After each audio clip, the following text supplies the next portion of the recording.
Oh, am I on? Oh, hello. Good to see you tonight. Welcome to Wednesday night Bible study. My name's Pat Hasty. If you don't know me already, I was reminiscing a little bit here today. The fact we've been members of this church now for 1 year. Doesn't seem possible. 1 year. So came from Texas and came here to Mount Holly looking for a church. Thankfully, we started looking around and we found this church. Pastor Roger is wonderful. We certainly want to lift up prayers for Pastor Roger. Last time I heard, I think he's doing well. He had surgery on Monday, I understand. And so it's going to be a recuperation process, and I think it's going to take a little while. And the good thing probably is the fact that he's went through it once before with his other leg. So there's so many unknowns when you go into a surgery like that, and the fact that now you have an understanding of what's involved. I think he still had some, concerns about it because obviously it's a major surgery. But we need to continue to pray for him. Also, I'd like to let people know that I believe the next message from on Wednesday night that's going to be actually out on the internet will be December 23rd. Is that correct? I believe that's correct. I'm sorry. Yeah. Next Wednesday night. Oh, is it going to be on Wednesday? Okay. Oh, yeah. So there's no church next Wednesday night. But we're going to have some Bible studies, but they're actually going to be offline because they're going to need the auditorium because they're getting ready for Christmas. Plus, it's a busy time of the year, and the auditorium is going to be in need. So it's going to be one of those things where they won't have something online until the 23rd of December. I believe that's the last time he talked to me about it. After prayerful consideration, I kept thinking about what am I going to talk to you about? About 6 weeks ago or so, Pastor asked me to speak, and I have had a presentation that I had put together for some time ago, and I thought and I'm going to be talking about a particular book, and it's Prescription for Life. I went through an ordeal 8 years ago, a life crisis of sort. And I'm going to talk to you a little bit about that. But this book actually made a significant difference in my life. And I was telling somebody earlier that aside from the Bible, this is one of those books that probably has had as much impact on me as any other book. And I'll talk a little bit more about where this book came from and how it came about. But it's something that is near and dear to me. Yes. Pardon me? Oh, we're not? Sure. Okay, all right. Oh, sorry about that. Lose my can here. So we're not online? We are. Okay, I'm sorry. Well, those people out there hope to have the presentation up on the big screen. Yes.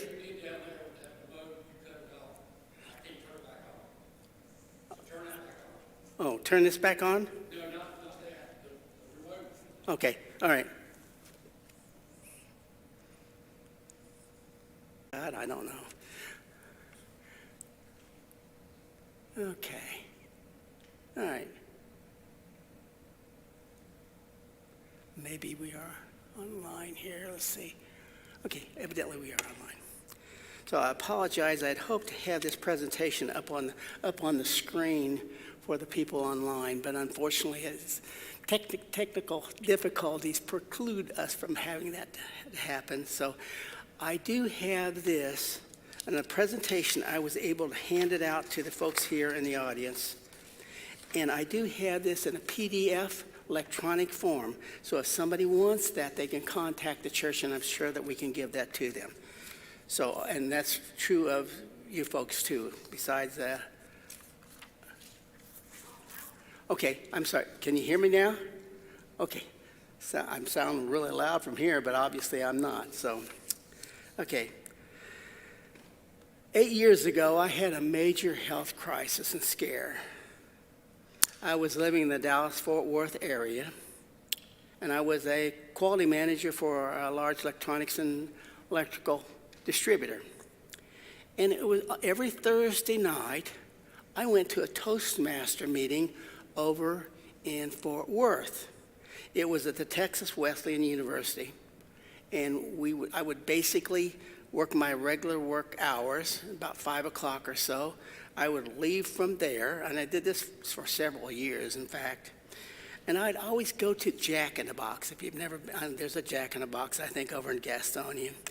And it's a fast food place, and it was nice because it was close to where we were located. And so I always got my Jumbo Jack cheeseburger sandwich, the fries, and a big Diet Dr. Pepper. And they were always, supersized because, so I ate that and I thought, that was great. So I would take that over to the education building over at Texas Wesleyan University where we were having our Toastmaster group. I would arrive there a little early, so I would start setting up. I set some chairs up and we had some banners, and so we had some other things that we always put up.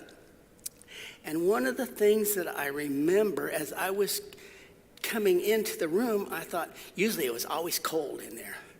In Texas, it seems like they run those air conditioners and they set them down at 60 degrees and everything's just freezing cold all the time. I went in and it seemed really warm. I didn't quite understand it, but I thought, I went over and messed with the thermostat and pushed it down a little lower and just pressed on. And then I started getting dizzy.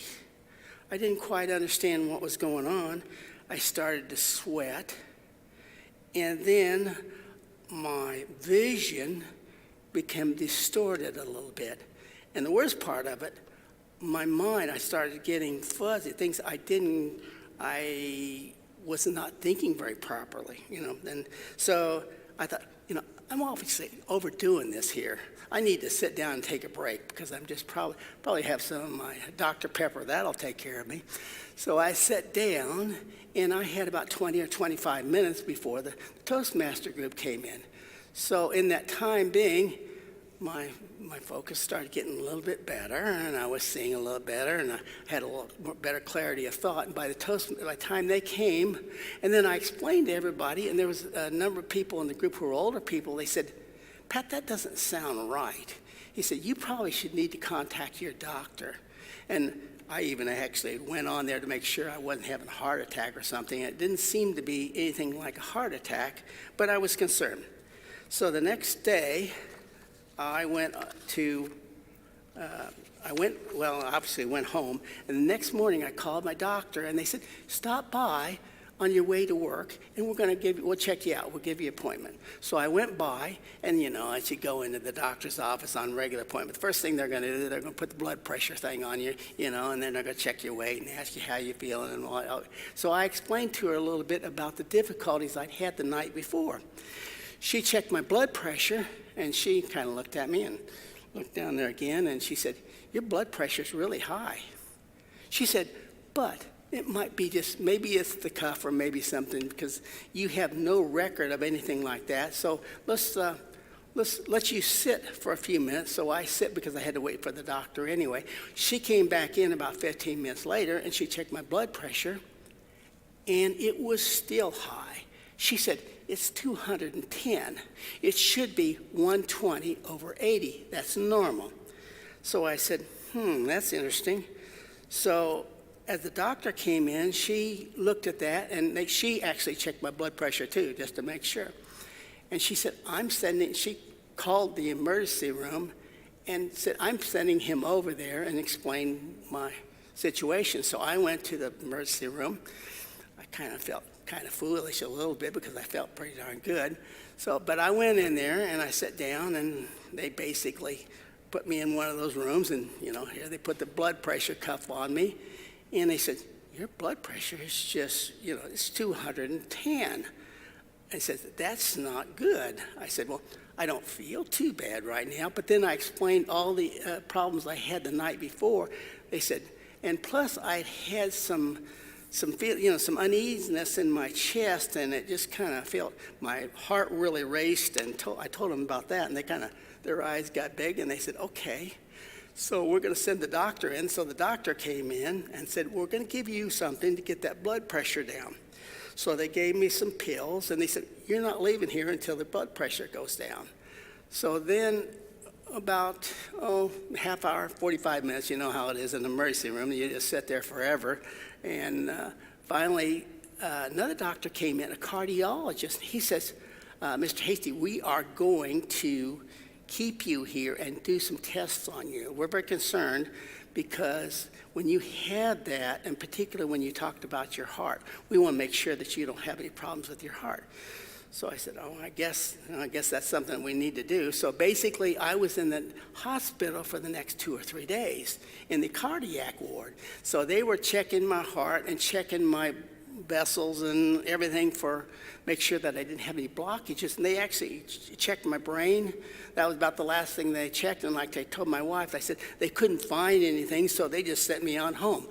So I went on home, and they said, "We're going to set you up with you." They gave me some medication, and then they told me that they said, "We're going to send you to your doctor, and so she can get you a prescription because we need to get this under control."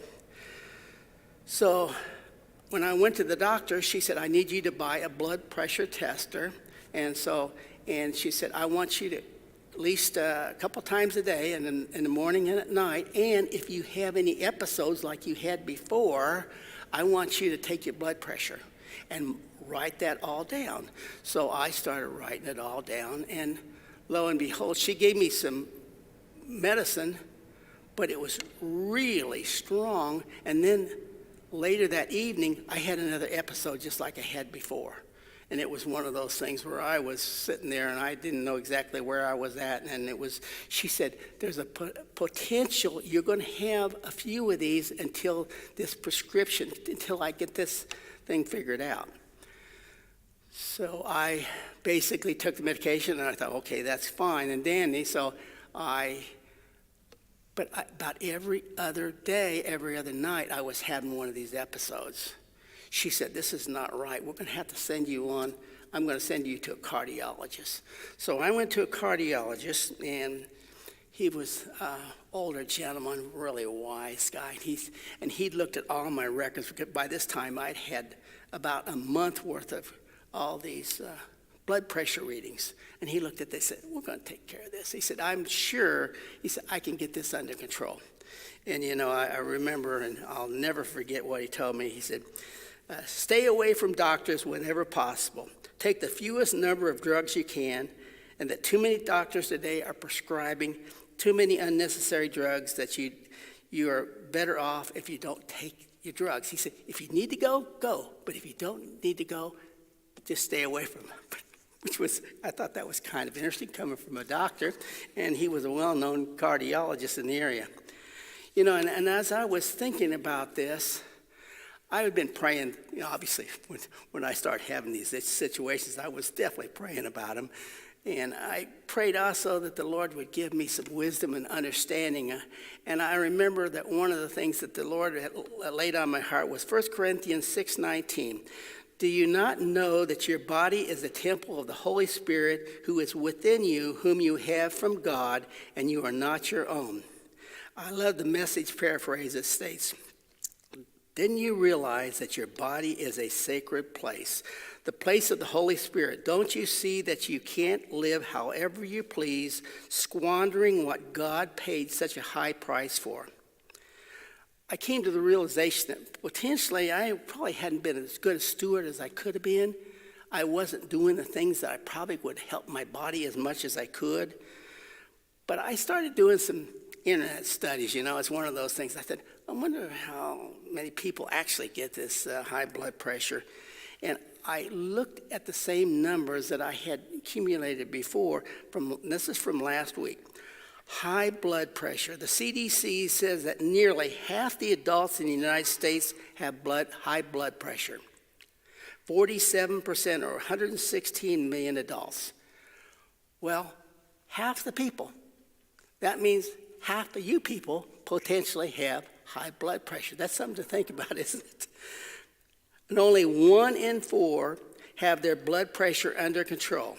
87 million have high blood pressure and are unaware of it.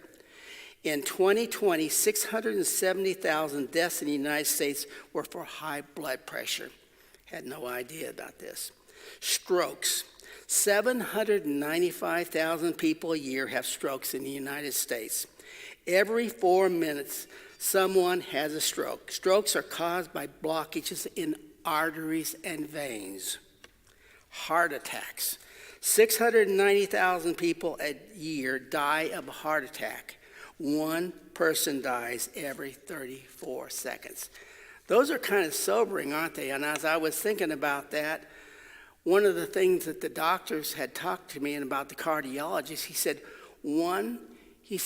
he asked if any of my family members, friends, or if my family had had anything with high blood pressure, diabetes, strokes, because it's very important that we all recognize if they've had any of those things, there is a potential that you also could have the same things.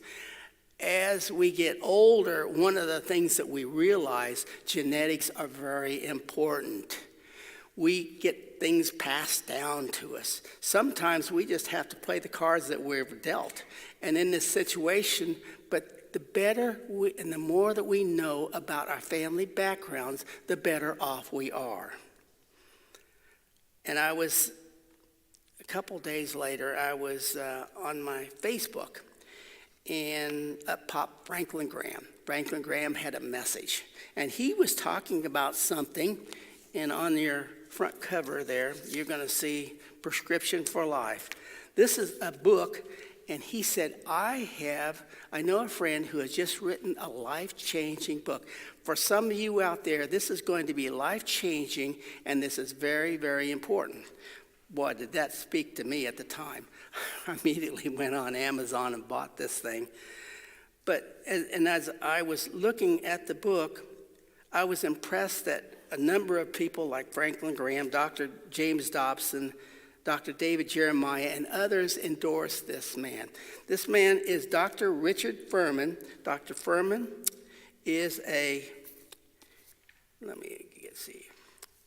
he's actually from North Carolina, which I didn't know that. So he was North Carolina doctor, and he's a world-famous vascular surgeon. What he does, he goes in and takes care of blockages. He had been a doctor for 30 years, and he was getting more and more frustrated. People were coming from all over the world. He said, I've made a lot of money doing what I'm doing, but he said, what I'm seeing is people are coming into me, and they're coming younger and younger, and their veins are getting worse and worse. He said, this is really a catastrophe here in the United States, and we need to do something about it. So he has written this book, and I thought this was kind of interesting. All the proceeds from this book go to Samaritan's Purse. And he was the founder of the medical wing of Samaritan's Purse. So he's one of those guys that is locally here, and I thought it sounded really good. The introduction of the book states this, and I'll read it as is. Aging is inevitable, but heart disease, diabetes, dementia, stroke, erectile dysfunction, and other age and obesity-related problems are not. Dr. Furman states the facts and documentation speak for themselves. You can avoid strokes, heart attack, cancer, dementia, and diabetes by sticking to the three-legged stool. And I'm going to talk to you a little bit. I have a three-legged stool, and we're going to go through that and talk a little bit about that. Statistics indicate that those who stick to the three-legged stool approach can expect to live 7 to 20 years longer than normal, than average. So when you think about that, I'm not sure what that is, 78 years, something like that. So if you figure another 8 years on that and another 20 years, and it's just, and Dr. Furman makes the point, it's not just the length of life, it's the quality of life. You can live a good quality life, and that's what each and every one of us should want. And each person has a choice. Dr. Furman urges each person to examine their lifestyle and start making the necessary changes. Do not wait until you have a serious health issue, which sometimes cannot be reversed, like what happened to me. Changes do not happen overnight, but a commitment to a healthy lifestyle can be years through dedication and commitment. Here are some of the facts that came out in that book, and I think these are kind of interesting. Your arteries are the cornerstone of the aging process. When we think of the cornerstone, we think of Jesus, don't we? So the arteries are the cornerstone of our bodies. The better we take care of our arteries and veins, the better our body is going to function. That's something that was somewhat new to me. Cholesterol or fatty deposits build up in your arteries. You feel no pain or realize it's happening. It just happens. Heart attacks, strokes, and dementia are all caused by not protecting your arteries. If you have blockage in your arteries in one area of your body, you probably will have the same problem in other parts of your body. Some things happen to your body that cannot be changed. So it's one of those situations. There are times when you have blockages they cannot unblock. And he goes through the book and describing and talking about the fact that the buildup of this plaque that gets into your veins and your arteries, he cleans them out. But he said there's sometimes they get hard like rock, and they literally have to cut the vein and artery out and replace those. And there's other times where it's places where you can't do that. However, the great majority of what causes the aging process is preventable. Focus on what you can change that will allow you to live longer and younger. And my hope is this might not affect anybody here personally that's sitting here, but my hope is you might know somebody that this might help. This might be really beneficial. And if it helps you even in any way like it did me, it can be life-changing. So one of the things that, and you can flip to your second page in there, which is the page right here, and I apologize it's not up on your screen. One of the things that, I have a stool. One of the things you're going to notice about a stool, it's got 3 legs. Pretty obvious, isn't it? But the fact is, if you take one of these legs away, that stool doesn't work very well. You take two legs, it's worthless. You might as well throw it away. You need all 3 legs to make it work. And that's one of the things that he points out. So as we reflect on this, we're going to look at the first leg is ideal weight.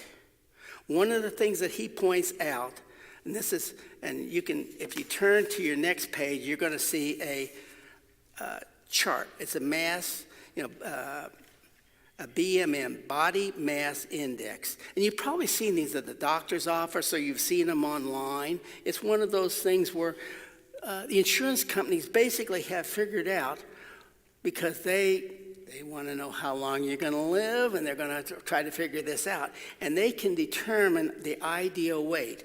And for me, like they have these for men and women. You can find them online. It's very easy.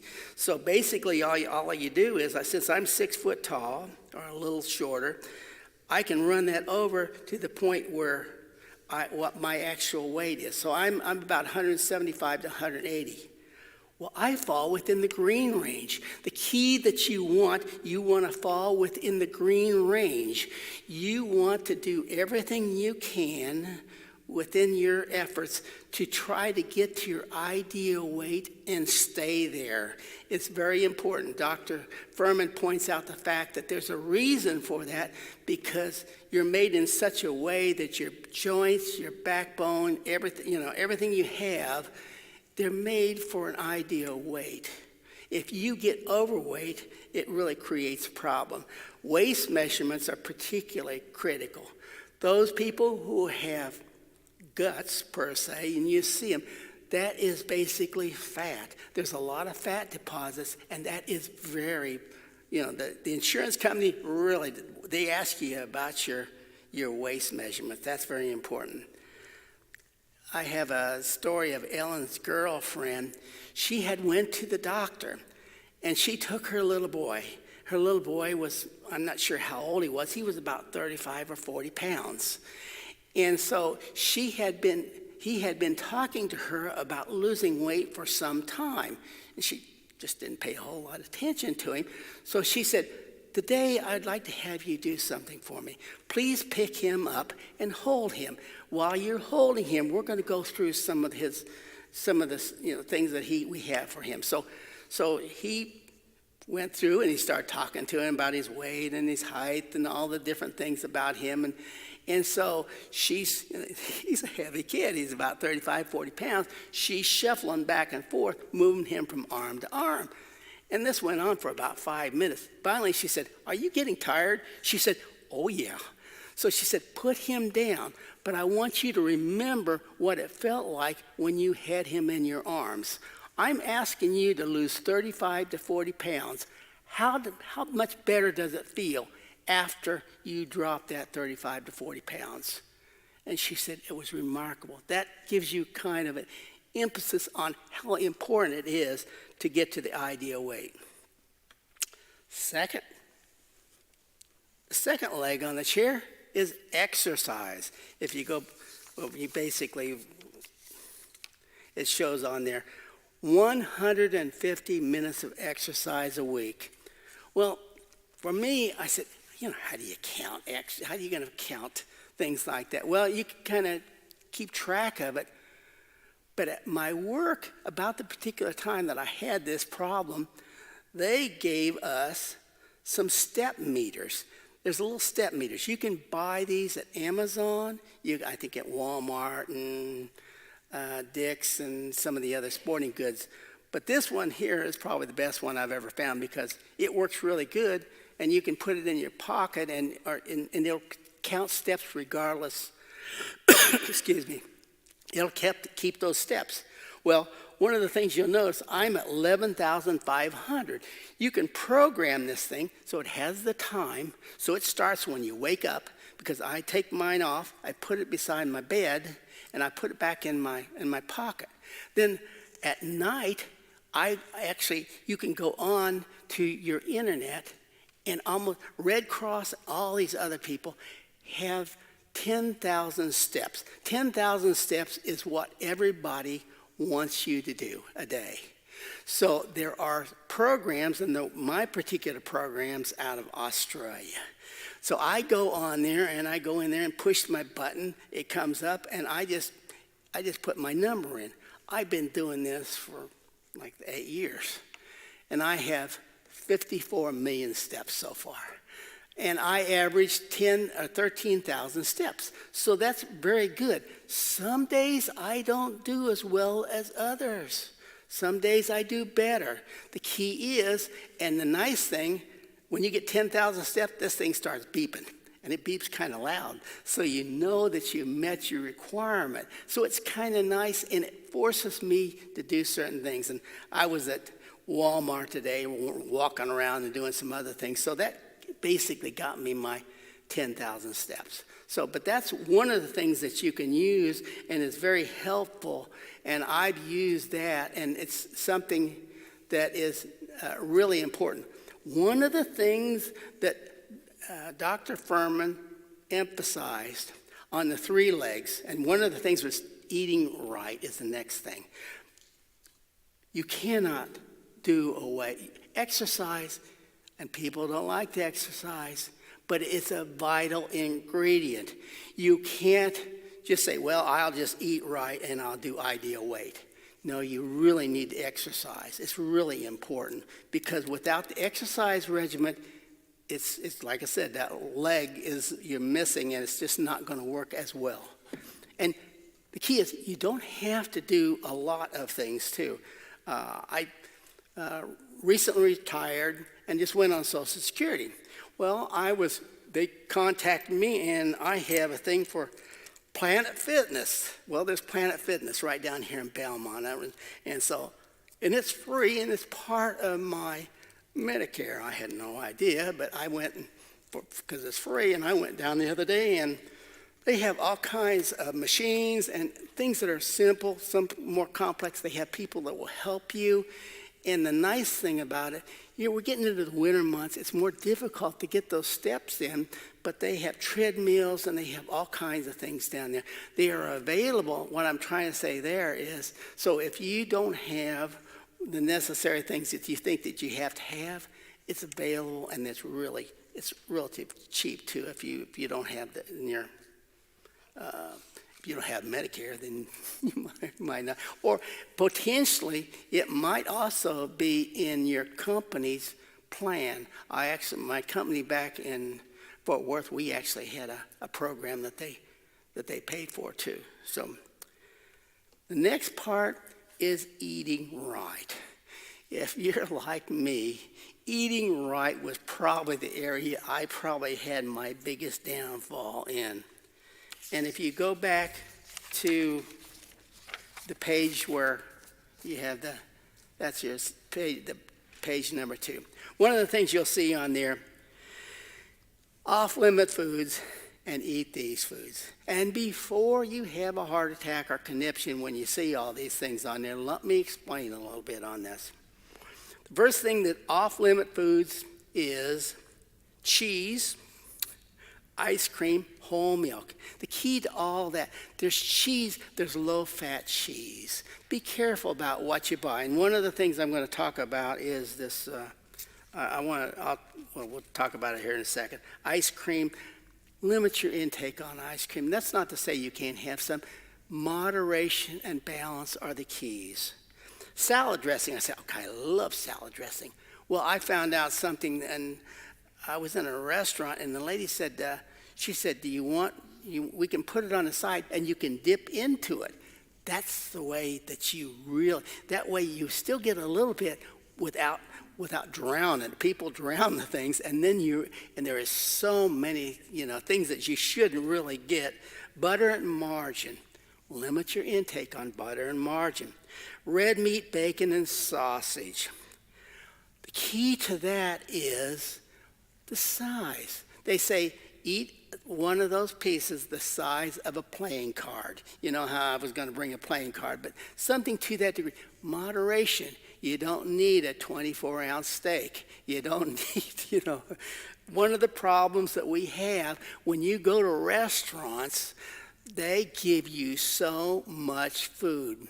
When I was in seminary, I was involved and I was around a lot of foreign students in the missions program. And they all were amazed at how much food these restaurants gave you. He says, we got big enough portion, literally, that was what we would feed our entire family on for that day. And you guys are eating that in one meal. Be careful, split it up. Put it into go box. Don't eat it all in one sitting. Egg yolks, cookies, and candy. Soups and cream base, and I'll talk a little bit about that here in a second. And fried foods. Fast foods. Okay, I love fast foods. I still eat fast foods, but I don't eat nearly as much as I used to. And I'm careful when I go to fast foods about what I eat because I'm concerned about my salt. I basically get my fries without any salt. And then I get a little package, and if I have to, I'll sprinkle a little salt on there. But if you've ever seen one of those guys back in the back with a can like that, and he's just sprinkling that stuff, and the stuff's flying around, it's no wonder. Sometimes some of those fast food sandwiches, you get more milligrams of salt than you'd eat in an entire day. One of the things I want to talk to you about next, if you go to this page right here, that has to do with nutrition facts. This is something that was really revolutionary for me. I had no idea about this. One of the things you'll see on there, it said Serving size. Serving size is important. You need to eat smaller portions. One of the things that I be really careful too about canned vegetables. When you start looking at those cans, they will shock you how much salt is in them because there's so many preservatives. I love chunky soup. But let me tell you about chunky soup. One of the problems here, this is for half a can, 900 milligrams of salt. You're only supposed to get 1,500 a day. If you eat the whole can, there's 2,000. So you've eaten 500 milligrams of salt beyond what you're supposed to. What I'm trying to make a point of, pay attention to these nutrition facts. Look at them. Eat frozen foods, not canned foods. You can eat smartly, but you still can eat well. It's one of those things. And because Ellen, my wife, she has issues with sugar. So we always look at the sugar content. You can watch those things. Calories, sodium, sugar, those are the things. And you will be amazed how much difference there is between different articles on that shelf. And you'll say, I had no idea that this has low salt in it. This has low sugar in it. They have those things, and if you shop smartly, you can eat wisely, and it really is valuable and important. And then it talks about also about your fibers. It's fiber. The more fiber you eat, the better. One of the things that we try to do at night, particularly if we get hungry at night, we have a bowl of cereal. And with 2% milk, and then you have something that's high fiber, and that's good. Stay away from cheeses and tomato products, particularly late at night. And here's a rule of thumb that the cardiologist gave me. He said, in the mornings, eat like a king. You can have a lot in the morning. You can have what you want pretty much in the morning. At noon, eat like a regular person. At night, eat like a pauper. So as the day goes on, cut back on what you eat because it's better for your body. And it really works and it pays wonders. So I think that was one of the things that really was valuable to me. And lastly, if you turn on the last page, let me share something with you here that I think is really interesting. Real age. There is a website out there on the internet, and I discovered this, and I discovered it when they were talking about, this is something that came about on my step counter, and you can go to Share Care and Real Age, and it's a program, and it's free. You go on, you sign up, and they don't share it with anybody, and it's yours. You'll have a password. I've been doing this for years. You go in there, and it's going to ask you some questions. You just sit down because it's going to take a little time. You can start in and do a little bit and come back to it, but it takes about a half hour, 45 minutes, because they're going to ask you questions about your parents, your brothers and sisters. They're going to ask about what you eat, how often you exercise. It asks a lot of questions, and they're kind of personal questions, but the good thing about it is it's a program where they know that what you actually need. So once you get done with this program, you hit that button, and up comes, it tells you, you have a chronological age, right? You have an age that you actually are. It's going to tell you your real age. It's going to tell you based upon all the things that you have programmed into there, what your real age is, which I feel pretty good about it because I just went in last week or so. I'm 12 years younger than my actual age, and you'll be shocked by that. But be forewarned. I had a good friend, and he was kind of an overweight guy. He went in there, and I told him, I said, I'm 10 years younger. He went in there. His real age he wasn't as old, he was older than basically his real age, so it kind of shocked him, but it helped him better understand. And it's really a valuable resource, and I really recommend everybody to do that. Anybody got any questions on any of this? I know I went through a lot of material, and I'm hopeful that was helpful for you. And if nothing else, that it might, help you to get your curiosity up. It's almost Christmas time. And this is a time, I'm not saying maybe this doesn't really for anybody here, but you might have a mother, a father, a sister, a brother, a friend, associate, somebody who would find this very valuable. I'm sharing it with you because I found out it was life-changing to me. And I don't know, certainly each one of us we have choices in this life. And I think one of the key is that we have a moderation and balance. And obviously, we should be working on our spiritual lives, and that's very, very important. But one of the things that we probably don't do as Christians, and that's what we don't work on our bodies. And that's something that we really need to think about, because the population in the United States and the health and well-being of the people is going downhill, where people's life expectancy is not nearly as good. We're having a lot more problems, and all you have to do at night is to sit there and watch. If they're eating everything that they see that pops up on those screens, you can see why. And it's not that you can't eat some of it, you just have to be careful and moderate. And we have to be good stewards of our earthly bodies, and prevention is the key. And we can determine that we can do it, but you have to want to. And for me, it scared the heck out of me when I had those issues with the blood pressure. I won't tell you it didn't, because I had been healthy my entire life. But at the time, I was a little over 200 pounds. Everybody says, oh, you're just fine, you're just fine. Well, I went and looked at the BMI, and obviously I was not. So since then, I've lost 25 pounds. I'm eating better, I'm exercising, I'm feeling better. I have a lot of energy, and I feel just delighted that I'm 12 years younger on my real age. And I'm just saying that because you can do it. It can work. And I can tell you that book is miraculous.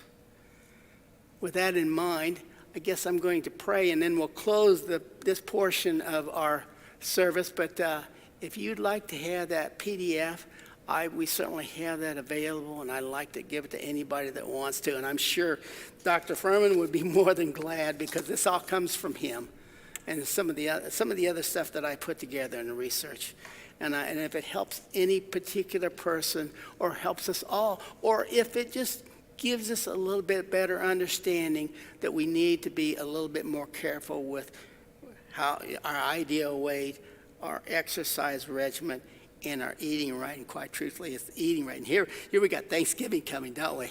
So quite truthfully, the nice thing about it, since I'm really pretty healthy, I can't let myself go a little more at Thanksgiving, but I make up for it, and I start working out a little bit more come after Thanksgiving. So I'm going to spend time with my boys in Dallas, Fort Worth, and who knows when I'm going to eat there. But I'll try to do it in moderation, and I would recommend you do too. So we'll close in prayer now. Heavenly Father, we thank you that you're a great God. We thank you for the wonderful bodies that you've given us. We thank you for the wisdom and knowledge and understanding that we have that goes into keeping our bodies healthy. Help us, Father, to be wise stewards and that keep our bodies in good shape, that we might be of great value to you, because we want to live lives that are pleasing to you, and we want to be good stewards so that we can do those type of things that you want us to do in our Christian life. We ask all these things in Jesus' name. Amen.